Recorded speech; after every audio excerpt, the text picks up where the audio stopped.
Bienvenidos a nuestro estudio de Gálatas, Un estudio inductivo. con el pastor Víctor Manuel Buitrago. Gálatas, la carta de la libertad cristiana. Esta fue la carta que separó definitivamente al cristianismo del judaísmo. Bienvenidos. Bendito Padre Celestial, te exaltamos, te adoramos y te bendecimos y te damos gracias por ese privilegio grande que tú nos das de poder estudiar tu palabra. Y como lo hemos venido haciendo hasta ahora, sabemos que es tu Espíritu Santo quien nos ha estado guiando, y te rogamos que en este tiempo de hoy, en esta lección de hoy, también tu Espíritu nos tome de la mano y nos lleve por cada una de las verdades que tú quieres revelarnos y presentarnos hoy a través de tu palabra. Bendecimos tu nombre y te damos gracias por la ayuda que nos das en cada lección, Señor. Te bendecimos en el nombre de Jesús. Amén. Bienvenidos a nuestra lección número 14 de Gálatas Inductivo. Hoy vamos a estudiar capítulo 5, versículos 13 al 24, para lo cual voy a iniciar leyendo los versículos 13 y 14. Hermanos, Dios los ha llamado para ser libres, pero no permitan que la libertad sea una excusa para complacer sus deseos perversos. Mejor ayúdense los unos a los otros, siempre con amor, pues toda la ley se puede resumir en una sola frase: ama a tus semejantes como a ti mismo. Entonces, empezamos con nuestras preguntas al texto que vamos a estudiar. Y la primera pregunta es: ¿qué entendemos por carne? ¿Qué entendemos por carne? En este contexto, ¿qué significa? Pues la palabra carne en el griego, que es sarx o sarcos, se emplea para referirse a la carne como alimento. También a la carne como un cuerpo físico. En tercer lugar, a la carne como naturaleza humana. En el cuarto lugar, también la carne como descendencia humana o raza. Quinto, la carne como naturaleza pecaminosa del hombre. Y también podríamos decir que la carne como ser humano o como persona. Y también podríamos decir, que ahí se me cae mi micrófono, que la carne como vida terrenal. En última instancia, como octava acepción de sarx o sarcos, la carne como impulso sexual o deseo sexual. Y en este contexto, carne significa la naturaleza pecaminosa del hombre. Hay dos maneras de utilizar la libertad. ¿Cuáles son esas dos maneras? La libertad puede emplearse para ocasión, para la carne, o para dar pie a los bajos instintos, o para el libertinaje. En otras palabras, Pablo advierte que ser libres no significa licencia para pecar o dejarse llevar por los malos deseos. Si esto ocurre, uno deja de ser libre para convertirse en esclavo del pecado. O sea que no hay libertad, ¿verdad? Esa falsa libertad que nos han tratado de inculcar desde los medios de comunicación. Por ejemplo, cuando se habla del amor libre. Esa fue una expresión muy recurrente por ahí en los años 60, cuando estaba en pleno auge el movimiento de los hippies, el hipismo. Se hablaba mucho del amor libre, la paz y el amor libre, que en realidad pues no era un amor libre, porque era esclavitud virtud, a la lascivia, al pecado, a todo lo que tiene que ver con esto de la carne. Dijimos que hay dos maneras, ¿no?, de utilizar la libertad. La segunda es también la libertad puede emplearse para servir a los demás como una expresión de amor al prójimo. Los esclavos del pecado no pueden servir a los demás, lo mismo que los esclavos de la ley, porque el bien que quieren hacer no pueden hacerlo. Pero cuando Cristo los libra, se sirven por amor los unos a los otros. Voy a leer ahora en Gálatas capítulo 5, versículo 18, 15 al 18. 15 al 18. Pero si ustedes siguen atacándose y haciéndose daño unos a otros, van a terminar por destruirse todos. Por eso les doy este consejo: dejen que el Espíritu guíe su vida y no complazcan los deseos perversos de la naturaleza carnal. Nuestra naturaleza carnal desea lo que está en contra del Espíritu, y el Espíritu desea lo que está en contra de la naturaleza carnal. Los dos se oponen. Por eso resulta que ustedes no están haciendo lo que realmente quieren. Pero si se dejan guiar por el Espíritu, quedan libres de la ley. Quedan libres de la ley. Esta es una parte que a mí me parece bien interesante, bien llamativa. El primer problema que tenían los gálatas era doctrinal. ¿Cuál era entonces el segundo problema? El segundo problema que tenían era la agresión unos contra otros. Dice, cuidado, que si se siguen mordiendo y devorando unos a otros, se van a destrozar mutuamente. Esto dice la Nueva Biblia Española. ¿Qué quiso decir Pablo con morderse y comerse unos a otros? ¿Qué es lo que él quiso decir? Él quiso decir que no se hablaban bien, sino atacándose. ¿Ah? Tremendo esto, ¿verdad? Uno muerde al otro con la sátira, el sarcasmo, la burla, el insulto, o con un comentario ácido y mordaz. En segundo lugar, se excluían mutuamente. Se devoran unos a otros. Devorar a otro es eliminarlo, sacarlo de escena. Al actuar así, todos peligraban de muerte. La traducción latinoamericana dice de la siguiente manera: cuidado que llegarán a perderse todos. ¿Qué queda de la iglesia después de un gran conflicto? A veces la dispersión es tan grande que deben cerrar las puertas del templo para siempre. O sea que ¿quién ganó? No ganó un bando ni ganó el otro, sino que más bien la iglesia de Cristo ha perdido. ¿Qué quiso decir con pero si sois guiados por el Espíritu, no estáis bajo la ley? El tema es el mismo de Romanos 7, como usted ya pudo haberlo detectado seguramente, donde Pablo describe la imposibilidad de vivir de acuerdo con las demandas de la ley. Dice Pablo, porque el mal que no quiero, eso hago. Y si hago lo que no quiero, admito que la ley es buena. Mire, la ley, esa ley que debía de bendecirnos, resultó ser un arma para destruirnos por causa de nuestra naturaleza pecadora. Esa naturaleza está bajo la ley.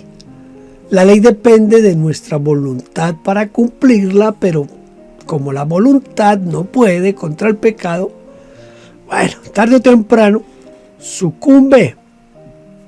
Solamente el Espíritu de vida puede librarnos de la ley del pecado y de la muerte.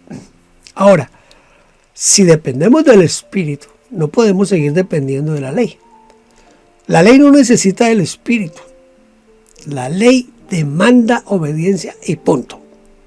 Mire, es una tontería decir, voy a ver lo que me dice el Espíritu en cuanto a este mandamiento.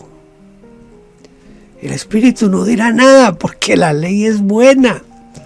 El Espíritu no está contra la ley, sino contra la carne.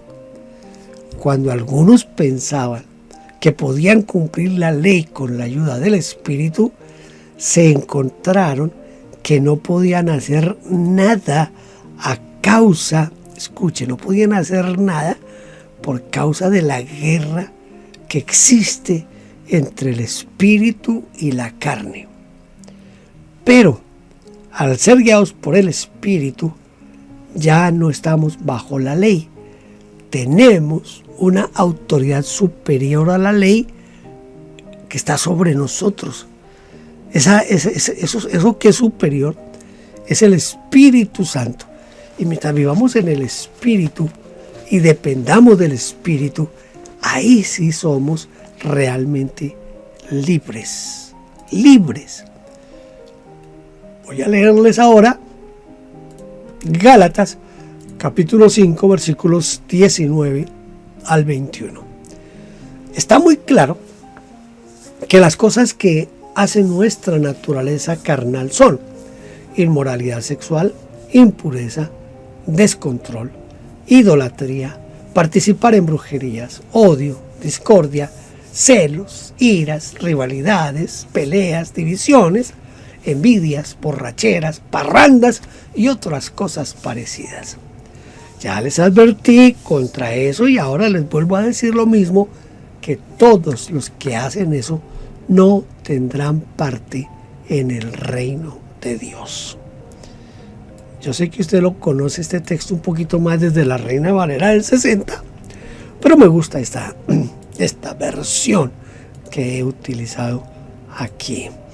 Entonces, leyendo estas obras de la carne, podemos ver cómo más o menos 5 áreas donde la carne actúa. Vamos a tratar de mirarlas. La carne actúa en diferentes sectores. Primero, la carne actúa en el cuerpo por medio de la fornicación, la inmundicia, la lascivia. Algunas versiones añaden adulterio. La palabra inmundicia puede traducirse por suciedad o malas intenciones. El término lascivia puede traducirse por vicio o por libertinaje. La carne actúa contra el espíritu del hombre por medio de la idolatría y la hechicería. La carne actúa contra la convivencia cristiana por medio de enemistades, pleitos, celos, iras y contiendas, es decir, disensiones, herejías, envidias. La carne actúa contra el buen testimonio por medio de borracheras y orgías. La palabra homicidio no aparece en los manuscritos más antiguos. La palabra orgía se traduce también por banquetes y juerga, que desprestigia el testimonio de un creyente cuando participa en estas cosas. Tremendo eso, ¿verdad? Este asunto de la carne, las orgías, las borracheras y todas esas cosas. ¿Quiénes no heredarán el reino de Dios? Bueno, pues los que practican estas cosas y otras semejantes a las mencionadas, sencillamente no heredarán el reino de Dios. Debemos subrayar aquí la palabra practican como algo reiterativo. Por ejemplo, una explosión de ira puede tenerla el más santo de todos los cristianos. Eso puede pasar. Pero vivir airado es algo diferente y pecaminoso. Lo mismo se puede decir de las demás obras de la carne. Todos podemos fallar y caer en una falta, lo cual es perdonable, pero vivir en esa falta en una forma permanente nos priva de la herencia del reino de Dios. El apóstol Juan amplía este concepto diciendo: el que practica el pecado es del diablo, porque el diablo peca desde el principio. Todo aquel que es nacido de Dios no practica el pecado, porque la simiente de Dios permanece en él y no puede pecar porque es nacido de Dios. Esto dice Primera de Juan, capítulo 3, versículos 8 y 9.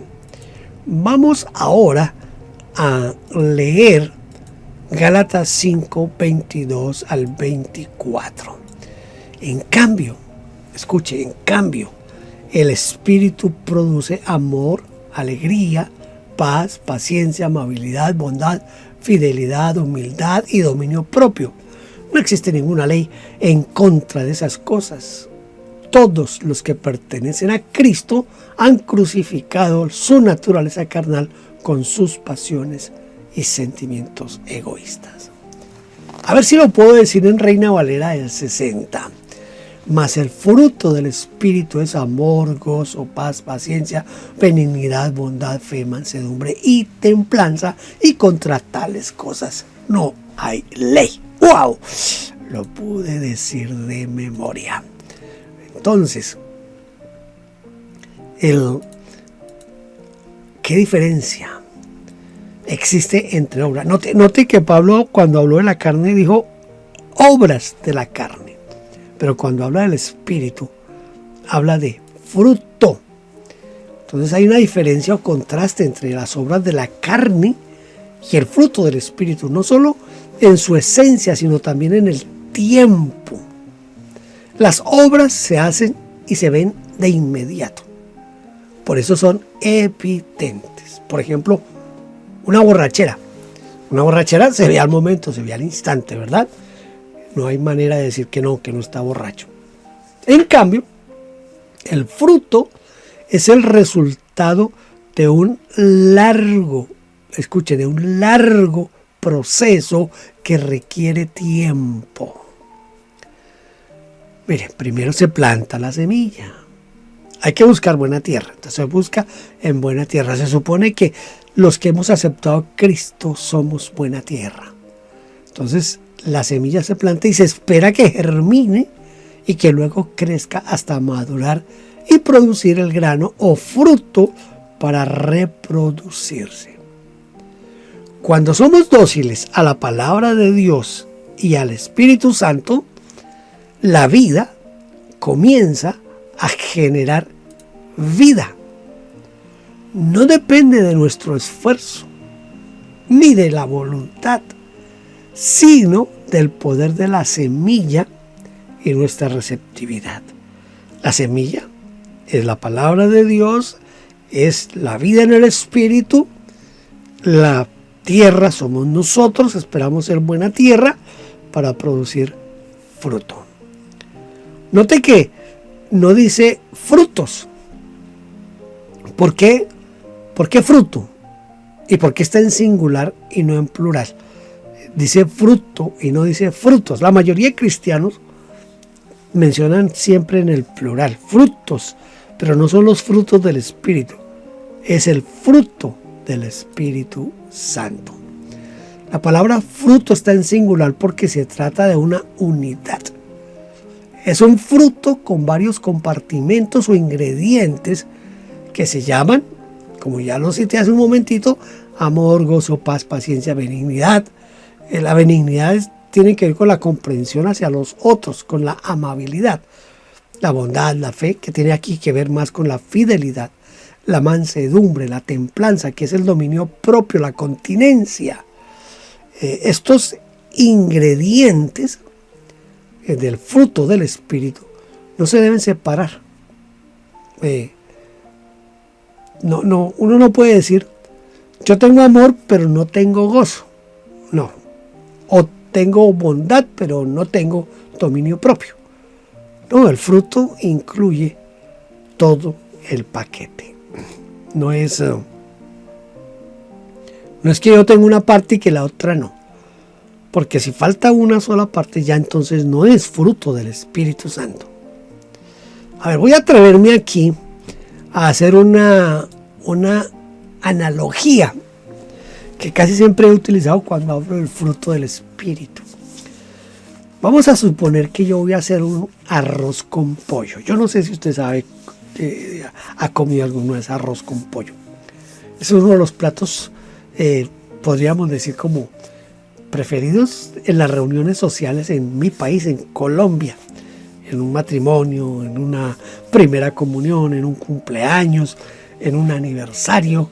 Casi siempre lo que más sirve es arroz con pollo.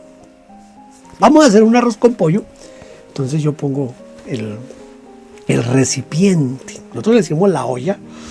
Últimamente le dicen el bol, el boil o algo así. La olla. Ponemos una olla, le ponemos un poquito de aceite y luego picamos allí que la cebollita, que los ajos, que algo de pimentones. Sofreímos un poquito y ponemos entonces el agua y le ponemos la sal y después ponemos un poquito de habichuelas. Las habichuelas en algunas partes son los frijoles, pero para nosotros las habichuelas son unas vainas verdes, no sé cómo se llamarán en otros países, pero un poquito de habichuela, le picamos zanahoria, le picamos otras cosas que lleva para nosotros el arroz con pollo. Y luego ponemos el arroz. Ya, listo, me quedó el arroz con pollo. No me quedó el arroz con pollo porque me faltó un ingrediente, el pollo. Nunca dije que iba a poner. Es un arroz con pollo, pero se me olvidó poner el pollo. Entonces faltó un ingrediente, entonces no es arroz con pollo. Así es el fruto del Espíritu. El fruto son ingredientes: amor, gozo, paz, paciencia, benignidad, bondad, fe. ¿Entiende? Entonces, si falta uno de ellos, si falta uno de esos ingredientes, ya no es el fruto del Espíritu. Ahí está la clave. La clave está ahí, en que tienen que estar los 9 ingredientes para que sea el fruto del Espíritu. Espero que con esto haya aclarado un poco el asunto y no que de pronto lo haya complicado más bien un poco más el asunto. ¿Qué significa crucificar la carne con sus pasiones y deseos? Significa que la crucifixión de las pasiones y deseos es exclusiva de los cristianos. Porque dice, pero los que son de Cristo, o sea, son los cristianos, los que son de Cristo han crucificado. Si son de Cristo, significa que han sido comprados por Cristo, comprados por su sangre, y como ya son de otro, no son del mundo, ni del diablo, ni están bajo la ley, sino que fueron hechos parte del Espíritu vivificante, pueden hacer lo que nadie en el mundo puede hacer. Los que son de Cristo pueden clavar en la cruz la fornicación, la inmundicia, la lascivia, pueden colgar la idolatría, la hechicería, pueden clavar las enemistades, las contiendas, los celos, las iras, las rivalidades, las divisiones, las herejías. Y no solo pueden hacerlo, sino que ya lo hicieron porque son de Cristo. En segundo lugar, la crucifixión la realizan los cristianos consigo mismo. Los que son de Cristo han crucificado la carne. En otros casos, somos crucificados, como cuando Pablo dijo, con Cristo estoy juntamente crucificado. Allí nuestra actitud es pasiva porque no podemos crucificarnos a nosotros mismos, pero aquí tomamos la carne y la llevamos a la cruz para que muera allí. No podemos crucificarla en ningún otro lugar que no sea en el Monte Calvario. En tercer lugar, esta crucifixión incluye la carne y sus obras con sus pasiones y deseos. ¿De qué vale si la carne es crucificada y sus pasiones y deseos no son crucificados? Se clava en la cruz de Cristo la causa y el efecto, ambas cosas, la enfermedad y sus síntomas. Muy bien, hemos llegado al final de nuestra lección y vamos a memorizar nuestro texto de esta lección. Gálatas 5, 22 y 23. Mas el fruto del Espíritu es amor, gozo, paz, paciencia, benignidad, bondad, fe, mansedumbre, templanza. Contra tales cosas no hay ley.